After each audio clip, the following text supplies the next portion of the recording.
Olá pessoal, tudo bem? Sejam todos muito bem-vindos a mais uma videoaula. Na aula de hoje, vamos terminar o módulo 5, né? Essa segunda e última aula desse módulo. Vamos falar um pouco sobre a alimentação. Então, vamos lá para a parte 1 da aula.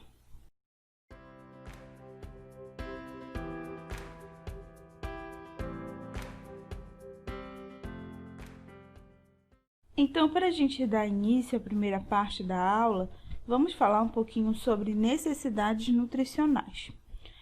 O envelhecimento ele é um processo normal, fisiológico, que, no entanto, acarreta diversas alterações no organismo e que podem modificar as necessidades de nutrição, né, necessidades nutricionais do nosso corpo.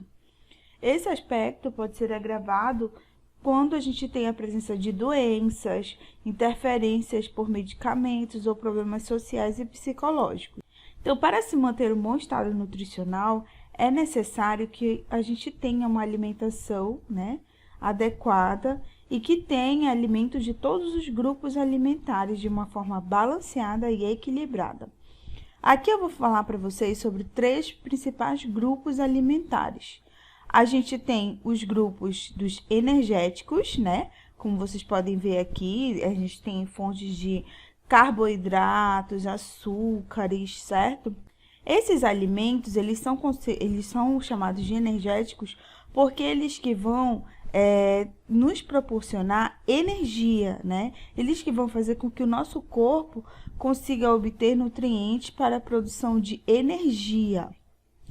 Esse daqui são os construtores. Aqui a gente tem proteínas, né? Carnes, peixes, ovos, queijo, leite. Então, esses são chamados de construtores porque eles vão nos auxiliar a construir certas estruturas do nosso corpo. Eles estão relacionados à construção e composição, como, por exemplo, a matriz óssea, certo? Nesse grupo, a gente tem os alimentos reguladores, que são alimentos que vão nos auxiliar a regular as funções vitais do nosso corpo, né? Os principais são fontes de minerais e vitaminas, como, por exemplo, frutas, verduras, legumes,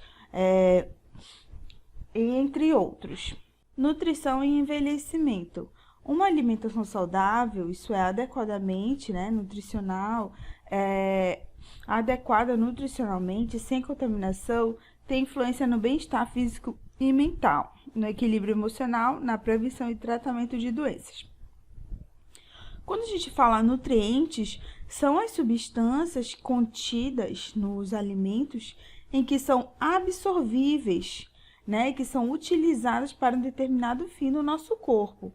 Então, nem todos os alimentos eles são ricos em nutrientes. Existem alimentos que são pobres em nutrientes, certo?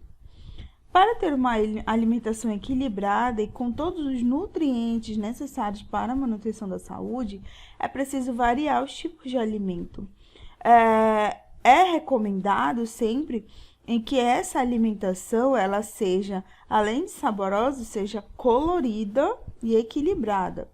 Então, o ideal é que você tenha um colorido dentro do prato, como, por exemplo, nessa figura aqui que eu estou mostrando para vocês. E que a gente consiga variar, né? Proteínas, carboidratos, verduras, legumes, grãos, certo?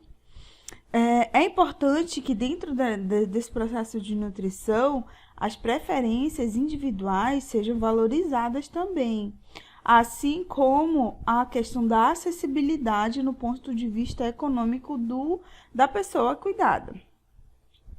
Quando a gente fala em desequilíbrio nutricional, a gente está falando da questão de quantidade de calorias em que você está ingerindo e a quantidade de calorias que são gastas. Se a gente tem uma quantidade de ingestão de calorias maior do que se gasta, o que a gente vai ter é excesso de peso, né? Tendência à obesidade. Por quê? Porque você está consumindo muito e gastando pouco. Agora, se você consome poucas calorias e essas calorias, elas são menos do que realmente é necessário, do que é preciso para o corpo, ou ela é menor que o gasto, você pode vir a ter uma desnutrição por falta de nutrientes, né? Por falta de ingesta de calorias. Então, tudo é um equilíbrio na nossa vida, né, pessoal? Orientações nutricionais gerais para uma boa alimentação. Para receber a alimentação, a pessoa deve estar sentada confortavelmente, observar se a pessoa cuidada consegue se alimentar sozinha, se precisa de um tempo maior para se alimentar, se tem dificuldades para se alimentar e interesse no alimento, porque muitas vezes a pessoa pode perder o apetite, né? Respeitar o horário das refeições, a gente já falou sobre a importância de se manter uma rotina. Respeitar também as preferências da pessoa, questão de restrições e alergias alimentares, né? Sabe que tem pessoas que têm certas restrições e alergias. Incentivar o consumo de proteínas, legumes, verduras, frutas e alimentos integral. E o menor consumo de açúcar, né? Doces, gorduras. Sempre que possível, né? Sempre que for possível, o cuidador deve estimular a pessoa cuidada a fazer, né? A questão de exercícios, caminhadas, que a gente já falou na aula passada, e manter a boa hidratação, porque tudo é em conjunto no nosso corpo. Então, uma coisa está ligada à outra, certo? Então, aqui a gente termina a primeira parte dessa aula.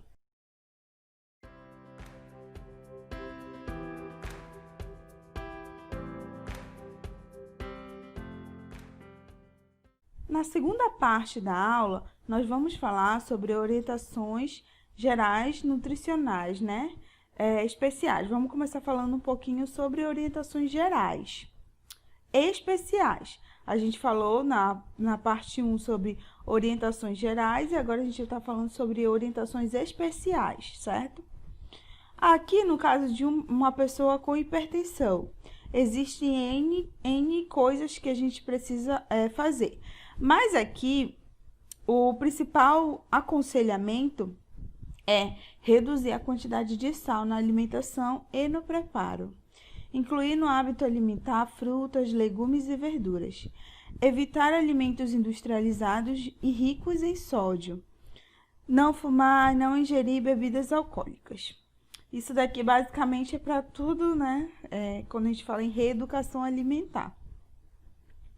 Numa pessoa com diabetes, por exemplo, é importante que se diminua a ingestão de açúcares e fontes de carboidratos. Não é só açúcar, tá, gente? É fonte de carboidratos também, como pão, farinha, a gente tem bebidas alcoólicas, bebidas açucaradas, bolos, sorvetes, enfim, várias coisas, né? Substituir o açúcar, hoje a gente tem várias opções no mercado, né? A gente tem opções de adoçante, opções de xilitol, entre outros. Dê preferência a alimentos menos gordurosos e óleos vegetais, como, por exemplo, óleo de milho, entre outros. Dê preferência a legumes, verduras e frutas. Uma pessoa com constipação intestinal, é recomendado que se faça a ingestão de bastante líquidos, né, principalmente água. Dê preferência a alimentos ricos em fibras, como arroz integral, aveia, né, farelo de trigo. Também verduras de folhas cruas. Consuma em menor quantidade de alimentos refinados, né, farinha de trigo refinado, arroz branco, vários outros alimentos, como vocês podem ver aqui. Quando a gente fala de dislipidemia, são situações em que o paciente ele tem um descontrole, uma desregulação nos níveis de colesterol e de LDL e HDL. Num paciente assim, o que se tem que evitar, basicamente, são alimentos gordurosos. Então, dê preferência a frutas, verduras e legumes crus. Prefira carnes magras, né, e sem pele. Utilize óleos vegetais e azeite, dê preferência ao leite desnatado e queijos magros, não faça consumo de frituras, dê preferência a alimentos assados, cozidos ou grelhados, evite alimentos gordurosos, né, como esses aqui. Por quê? Porque ele já está com uma desregulação nos níveis de lipídios no sangue. Disfagia, quando a pessoa principalmente tem dificuldade de deglutir, né?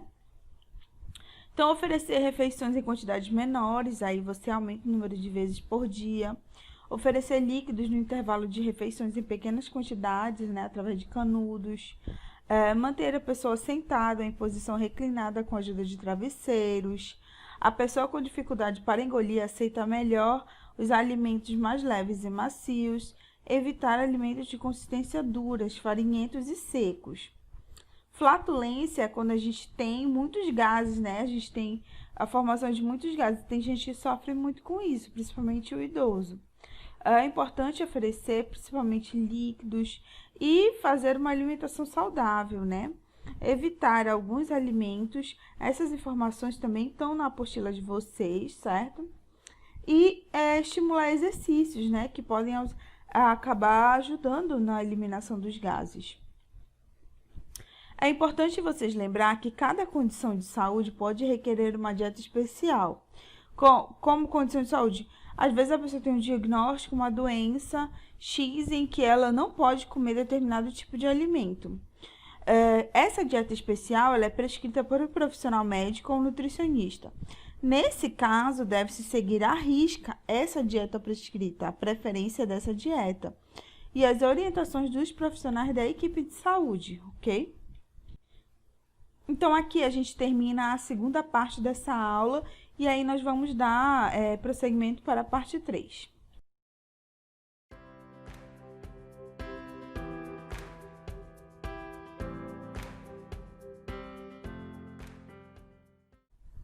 Vamos iniciar a terceira parte da aula falando sobre 10 passos para uma alimentação saudável. Primeiro passo, aumente e varie o consumo de frutas, legumes e verduras, coma 5 vezes por dia. Acredito que eu já falei muito isso daqui, a questão de frutas, verduras e legumes, mas é sério, gente. Segundo passo, coma feijão, né? Pelo menos uma vez ao dia, no mínimo 4 vezes. Feijão é um alimento rico em ferro. Terceiro passo, reduza o consumo de alimentos gordurosos, como carne com gorduras, embutidos, né? Salsichas, mortadelas, frituras, entre outros. Prefira alimentos cozidos, assados. Quarto passo, reduza o consumo de sal, alimentos ricos em sódio, temperos prontos. Prefira, né, temperos naturais. Alimentos enlatados, carnes salgadas e embutidos. Quinto passo, faça pelo menos 3 refeições e um lanche por dia. Não pule a refeição, né? Evite beliscar, isso vai ajudar a controlar o peso. Sexto passo, reduza o consumo de doces, bolos, biscoitos e outros alimentos ricos em açúcar. Sétimo, reduza o consumo de álcools e refrigerante, a melhor bebida é água. Oitavo, aprecie sua refeição, coma devagar, faça das refeições um ponto de encontro da família. Nono, mantenha seu peso dentro dos limites saudáveis. E 10º, seja ativo. Pessoas que precisam de dietas especiais devem receber orientações específicas e individualizadas de um nutricionista, de acordo com seu estado de saúde. Aqui a gente tem algumas dicas, lá a gente falou sobre passos e aqui a gente tem algumas dicas para manter uma boa alimentação. Dica número 1, né? Planeje suas refeições em relação a compras e em relação a preparações. Mantenha uma rotina, dê preferência a alimentos em sua forma mais natural, frutas, verduras, grãos e legumes em todas as refeições, proteínas magras, peixes e ovos em pelo menos uma refeição no dia. Diminua óleo, gordura, sal e açúcar. Mantenha uma boa hidratação. Evite refrigerantes e dê preferência a sucos naturais. Evite alimentos processados, cheios de sódio e conservantes. Esses alimentos também são cheios de gordura e de baixo valor nutricional. Crie o hábito de ler o rótulo e a embalagem para você conhecer o que está comendo. Vamos falar a última parte dessa aula sobre alimentação enteral ou por sonda. A alimentação ou dieta enteral, ela é fornecida na forma líquida por meio de uma sonda, como vocês podem ver aqui, ó. Essa sonda, ela pode ser colocada no nariz, né? Ou na boca e vai até o estômago ou intestino. Assim, é possível fornecer os nutrientes que a pessoa necessita, independente de sua cooperação. Aqui é um exemplo de uma nutrição enteral que é disponível, né, industrializada. Aqui como que ela é montada no suporte e aqui vai a sonda que vai direto para o paciente. A alimentação enteral, ela é prescrita exclusivamente pelo médico, certo? E aí é o médico ou nutricionista que eles prescrevem de acordo com as necessidades nutricionais desse paciente. E essa sonda, ela deve ser colocada pela equipe de enfermagem, certo? Quando que se utiliza essa alimentação por sondas? Em diversas situações, né?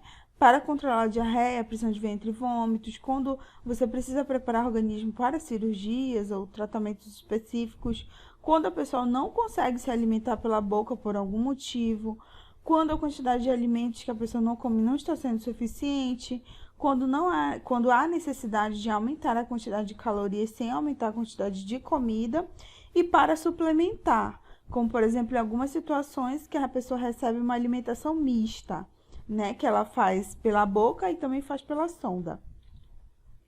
Cuidados do cuidador durante a dieta enteral. O que você pode fazer quanto cuidador é observar, né, a pessoa durante a dieta enteral. Observe se a pessoa está em uma posição confortável. Antes de iniciar a dieta, coloque a pessoa sentada numa cadeira, né, porque ela vai se ambientalizando. E após ela terminar essa alimentação, deixe ainda por cerca de 30 minutos para evitar caso de regurgitação e vômito. Observar se o frasco da alimentação está em um suporte na posição adequada, né? Como a gente viu lá naquela figura anterior, mais alta que a pessoa para facilitar a descida da dieta.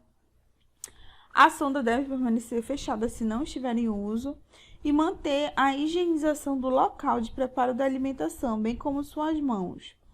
Se você observar que a sonda deslocou ou de repente tirar acidentalmente, não tente recolocar, tem que chamar a equipe de saúde, porque como eu falei para vocês, é o pessoal da enfermagem, que é um procedimento bem específico. Verifique se a nutrição enteral está ajudando a recuperação da pessoa. Se a pessoa está mais disposta, se o aperto de mão é mais firme, se consegue caminhar melhor. Caso a pessoa esteja consciente, pode verificar se a pele está mais rosada e menos flácida, se os músculos estão ficando mais fortes. Então, observe e tenha sempre contato com a equipe de saúde. Então, a alimentação é um fator primordial para a recuperação, para a promoção, né, para a manutenção da saúde em todas as fases da sua vida. Então, essa foi a aula de hoje, espero que vocês tenham entendido. A aula que vem é a nossa última aula do curso de cuidador de idosos e a gente vai estar encerrando esse curso, certo? Leia a apostila, faça as atividades, se qualquer dúvida entre em contato comigo e até a próxima aula.